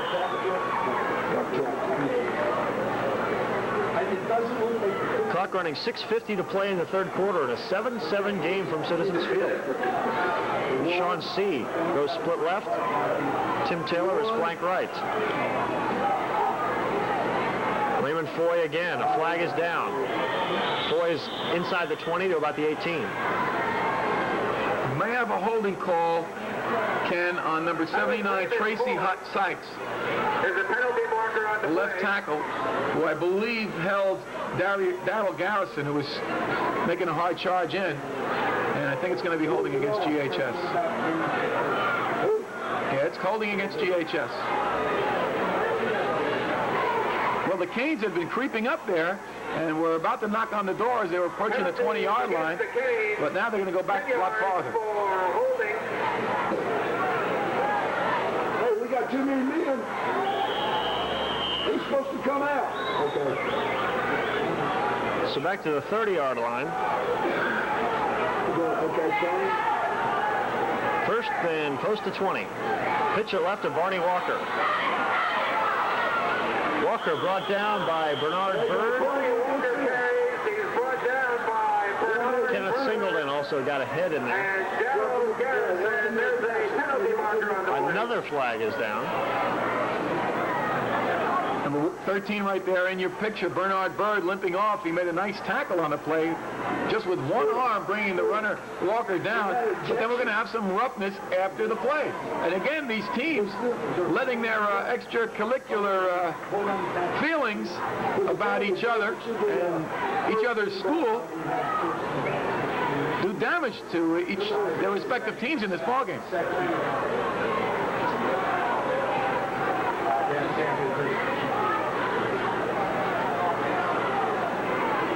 On the 26, so it should be on the 13. That'll be second and 2 maybe. Second and 2 maybe, because it might be a late flag, late dead ball. They didn't signal dead ball. 15-yard penalty. You see the mark off the penalty down inside the 15 to the 14-yard line. It's on the 14. Penalty against the Rams for illegal helmet contact. First and 3. A little spearing was the call that time. For Gainesville. You may have heard our PA announcer in the background, Dr. Gil Brodak, DDS, making that call. Illegal helmet contact, and we thank him for that enlightenment. That's one way to say it. Either way, call it first and about 3. Oh, what a counter. What a counter. He scored on it last week. Reverses his field and goes in for the touchdown. GHS, Raymond Foy's second score of the night. The Canes lead it 13-7. They scored on it last week. They caught the Rams looking in the wrong direction. Misdirection worked to perfection. We could see it from up here the way it was developing, because our eyes being removed from the play, we could see number 5 for GHS, Raymond Foy, making his move to the right. Well, everything went to the left. And you know, Gene Scott is the point guard on the basketball team, and it was like a nice assist, looking one way and giving the ball the other way. Beautiful play. Gene Scott with nice execution. Nadir Fakimi's kick is good, and it's 14-7 GHS. 5:55 to play in the third quarter. So a 65-yard drive for the Canes. Raymond Foy caps it off with a 14-yard touchdown run. 14-7, and we talked about momentum going in, momentum coming out of the half, and now you can feel it shifting back to GHS. There's a little less spring in the steps of the guys in the white jerseys. Well, the defense did the job, as we said, taking the momentum away from Eastside as we look at Larry White and the Rams sideline.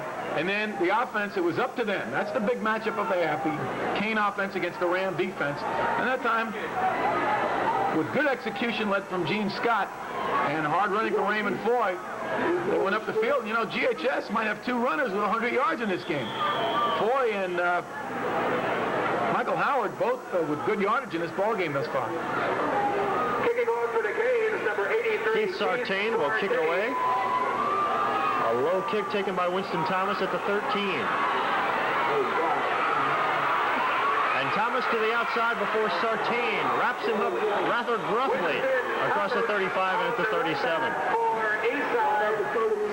Thomas, the Rams' leading rusher, showed some of his good speed there on the kickoff return. 36-yard line with number 83. Well, Eastside has won one part of this game thus far. The special teams have been all Eastside. They've got some good kickoff returns thus far.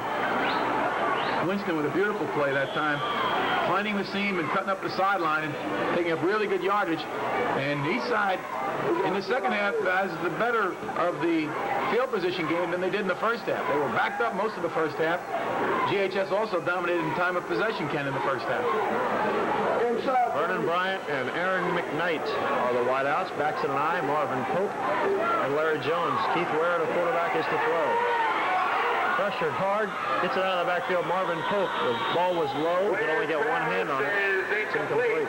Intended for number 40, Marvin Pope. Well, Ware saw the rush coming from the right side, as that was the way he was rolling. That was coming from the GHS fullback, also playing defensive back Foy. When he felt pressure from the outside, from his blind side, and he went back farther. It was a good thing that Pope dropped it because he was still 10 yards in the backfield when he touched the ball.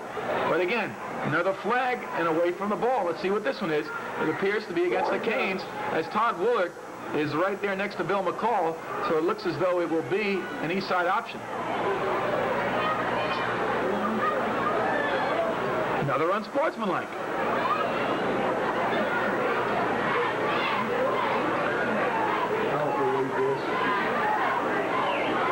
Sir, purple inside. Purple. I don't know what that one was for. You know, last week I talked about it a little bit in the early part of the show. GHS had two unsportsmanlike calls against them from getting signals from the sideline. You are not allowed to go past either hash mark to receive signals from your coach. GHS did it once on offense and once on defense in the game against Forest, and I don't know if that was the case then or not, but another unsportsmanlike call against GHS. I believe it's the third of the game. From the 47-yard line, Winston Thomas, the ball carrier. And he is inside the 45 to the 43. Purple inside.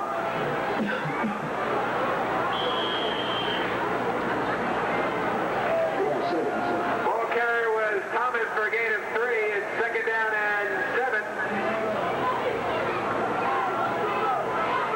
7. Again, Vernon Bryant and Aaron McKnight go to the right side. McKnight in the slot.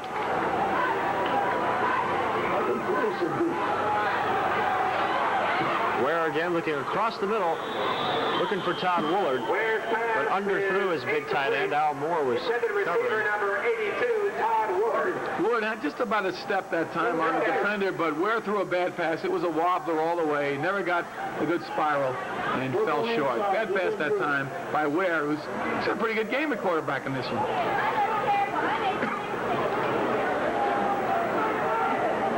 Been erratic at times, but he's always dangerous. As he showed on the 60-yard touchdown bomb to Aaron McKnight. That pass, by the way, put him over 600 yards passing on the year. And that was his 5th touchdown of the season as well. He's looking to throw again on third down, but wrapped up. Raymond Foy in the backfield at the 45-yard line. Brought down Keith Ware. I'll tell you what, Raymond Foy has made such a difference to his team since he's, rejoined the club. Played last year, missed much to the beginning of this season. I believe he had some academic difficulties, although I'm not quite sure on that. But he's been a great addition to the team since he came back. Much as was number 65, Matt Fuller, when he came back to the GHS squad about 3 games into the season. Corey Jenkins stands at his own 10 to take the punt from Nathan Whitaker. Whitaker gets the punt away, and it's going to roll down inside the 15. Be down at the 13-yard line. At the Gainesville 13-yard line. 33-yard punt that time by Whitaker. Does the trick. That is down at the 13. I really can't recall the last time I've seen the Canes run back a punt. It's been several weeks. They seem to just let it bounce in front of them all the time. And when the other team isn't getting the bounces, it doesn't look too bad, but GHS has seen the Eastside punts get 2 good bounces right at them and pick up some extra yards, and now they're starting with their worst field position of the game, Ken, starting from the 13. 3:48 to play in the third quarter. Give it to Raymond Foy. And Gene Scott. How about this? Hit hard. Foy fumbled the football. And Kenneth Singleton has recovered. I was going to say Gene Scott was leveled right after he made the handoff to Raymond Foy. Well, that's nothing. Foy coughed up the football. Kenneth Singleton recovered, and the Rams have got it. Boy, you can almost read Gunnar Paulson's mind right there, taking a look at his face. Disgust. As now the golden opportunity for the Rams. Again, they haven't been able to drive on GHS. They haven't been able to drive all year. But look how far they have to go. Power backfield now. Darrell Garrison's in there. Give it to Winston Thomas, but whistles and flags before the play can get off. Looks like it probably will be an illegal alignment that time against Eastside. It'll be a procedure penalty. Against the Rams.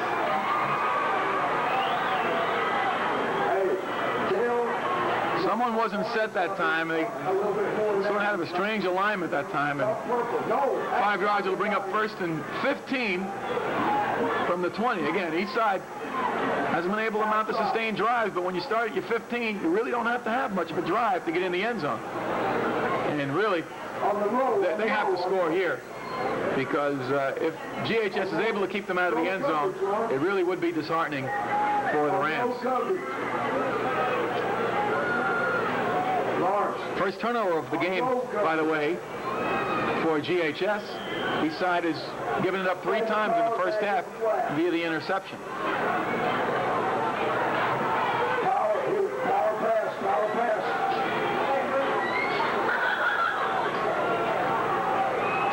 And on 1st and 15 from the 18. Ware fumbles the snap. There's a pileup, and the Canes have recovered. So turnabout is fair play. Keith Ware fumbles the snap.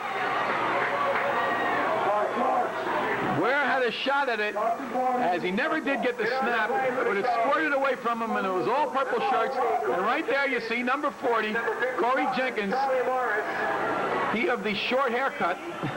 I guess that's to get that's the wind tunnel design haircut to get him a little bit more speed. He and Raymond Ford were right in there to make the play, and Corey Jenkins now having a big game. Interception and a fumble recovery. Michael Howard gets the call on 1st down, and he's not going anywhere. Ken Singleton made sure of it.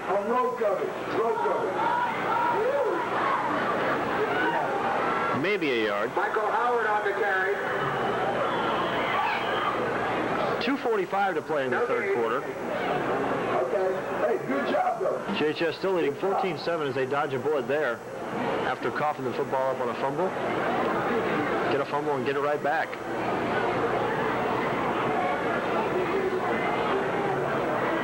Again, Michael Howard hit hard immediately. Cameron Goff, but he spins to the outside. Michael Howard's going to end up making a big play out of that, Ken, as he kept his feet going. We alluded to that in the beginning. And he was at dead to rights. But what a shot he took from Cameron Goff. But he kept going. You know, I saw a game in college this past week in which a runner was ruled stopped, and he would have scored a touchdown and played a big part of the game.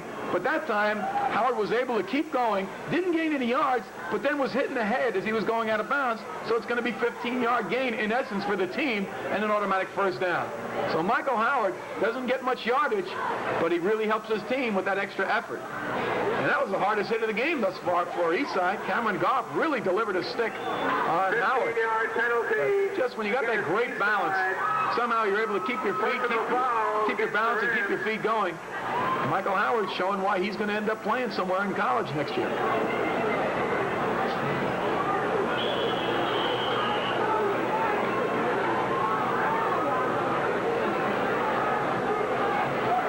Carl Sherman and Walter Tucker now in at the wide receivers. Tucker's in the slot. Almore and Michael Howard. This is Howard to the left side. Dragged down by Marvin Pope at the 40. Michael Howard, that one to play by Marvin Pope. Marvin Pope really showing great speed to get out there and make that play. Tracy Sykes was out there leading the blocks. But Marvin Pope just seems to be able to, he has like a computer in his mind that he can digest the angles and knows just where he has to make his attack. And right there, by the time he got to where he was going, here comes the running back and he puts him down. Never was touched.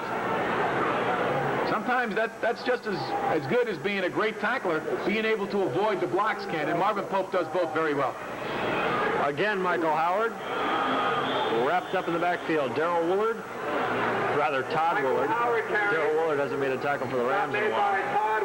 Well, Darrell will be proud of the way Todd went in there and took out the blocker, the running back. What a shot he put on him, and just took the play completely apart. As you see number 61, Sean Hayes, down there with a little injury. Looks like might have a little Charlie horse, a little hamstring problem on the right leg. And Now they're going to the bottom part of the leg, but he's clutching his hamstring on the right leg. And we hope it's just a cramp. It just keeps cutting in and out. Sean Hayes, who plays the right defensive end for Eastside, and as we said earlier, and we've alluded to many times, Eastside is a team which does not benefit from the luxury of depth. Seems to be okay. Looks like a little Charlie horse, perhaps.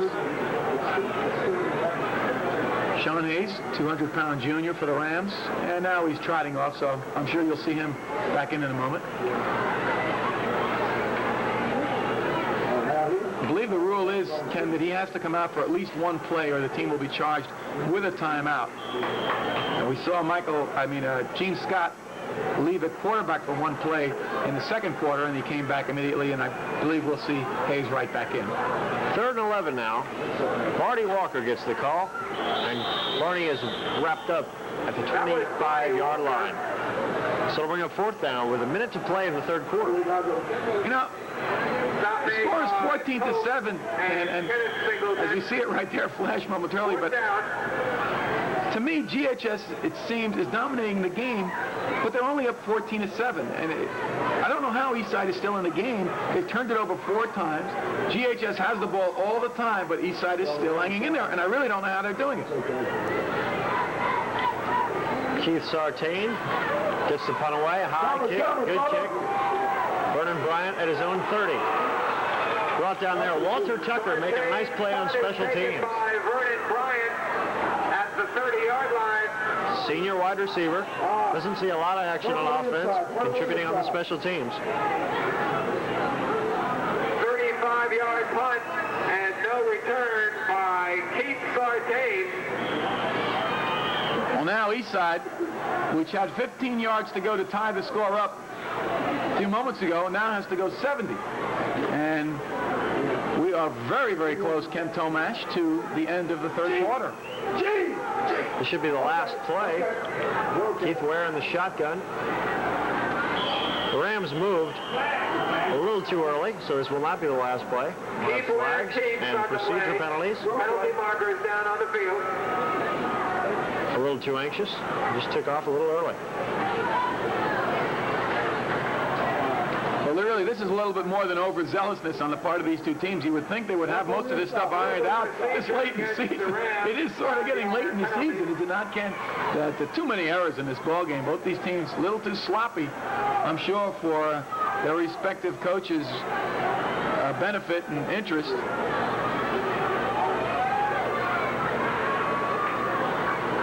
But still a very, very competitive game. We've seen a lot of them between these two teams. Not too many recently, but over the years, they've had some great contests. Marvin Pope has checked out of the Ram offense. But first, we've got the end of the 3rd quarter. 12 minutes to play in this one from Citizens Field in Gainesville. Cox Cable High School football game of the week. And at the end of the 3rd quarter, it's GHS leading Eastside 14-7. Hey, Lawrence, get Gene up the wall.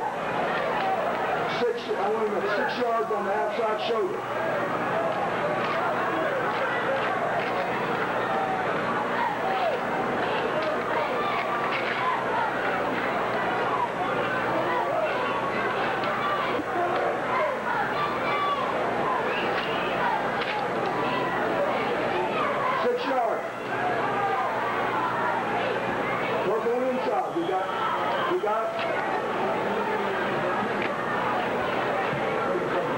We're set to begin the 4th quarter.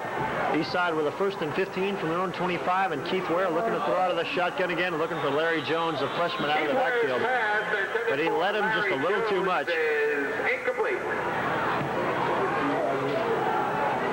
You see Tony Haywood, who was covering on the play. Now Nat Fuller shaken up just a bit. Tonight's Canes-Rams game will be broadcast tomorrow night at 8 p.m. Mark Pothier will come in for Nat Fuller. Nat Fuller, with an injury to that right arm, looks to be in a little bit of pain right there. And that, of course, came out of last week's game, too. When you play in that middle of the line, it's a tough place. You're getting hit from every side when you're the nose guard. We'll try to find out what Nat Fuller's injury is.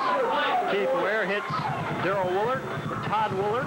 Got to stop doing that at the 20-yard line. There's a young man, Ken, who really has been coming into his own, Corey Jenkins. We've seen him do a lot this year. Get the long pass for a touchdown, interception for the touchdown. We saw him today recover a fumble, and right there, beating the block as they set up a screen, and Jenkins read it and came up and made a nice solid hit in the open field for a tackle. Corey Jenkins, only a junior, really has come into his own, and we've seen it as we watch the Canes throughout this 1986 season. 3rd and 20 now from the 20.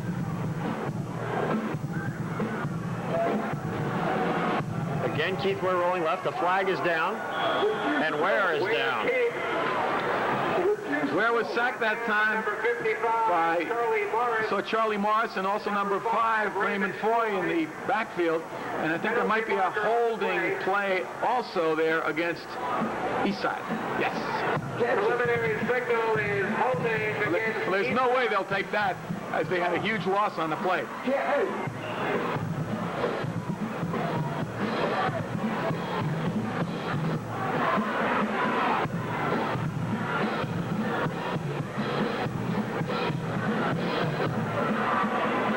Holding against the Rams is declined.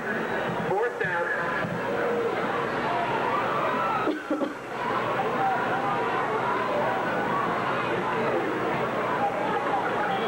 So Nathan Whitaker will punt once again. Standing right at his own goal line. Corey Jenkins stands at the 42 of Eastside. No rush. Whitaker gets the punt off very high, not very long, but Jenkins makes the catch and slides to a seat Whitaker's punt at the 46. By Corey Jenkins at the Eastside 46. Well, pretty good punt under the circumstances for Whitaker. He's done a good job in this game. He's done just enough to keep GHS far away enough that their drives stall before they get in field goal range. GHS desperately needs another score in this game because Eastside is still within striking distance. One score can win this game. Gene Scott will have Raymond Foy and Barney Walker in his backfield, but he looks to throw on 1st down in and out of the hands of T.J. Weakland at the 40-yard line. Todd Woolard came on a delayed blitz that time. He didn't rush immediately. Then when he had the opening, he came hard at Scott. As you see the GHS band members there whooping it up. What a show they put on at halftime. But he forced that pass a little bit earlier than he would like to before T.J. Weakland had completed the pattern.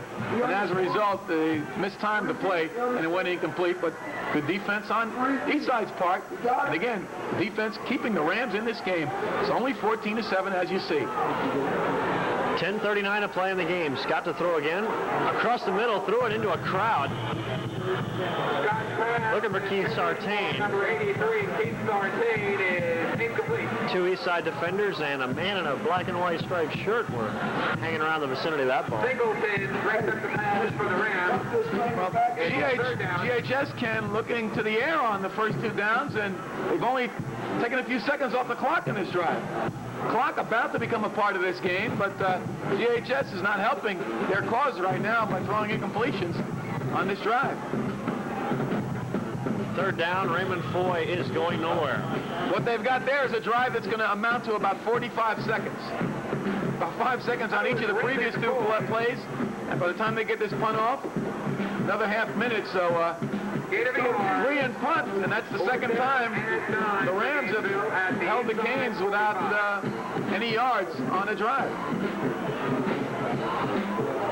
The Rams have held the Canes, I should say. And they're going to get the ball back, and offense is going to get one more chance courtesy of the Ram defense. Keith Sartain into punt. He'll be looking for the corner. High snap. Sartain makes a great leap to bring it down. Gets the punt off hurriedly.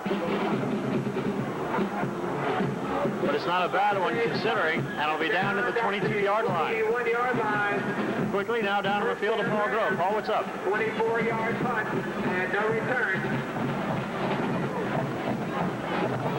Gainesville's defensive tackle, Nat Fuller, number 65, came out with a sore neck. Now, they pretty much think it's a pinched nerve.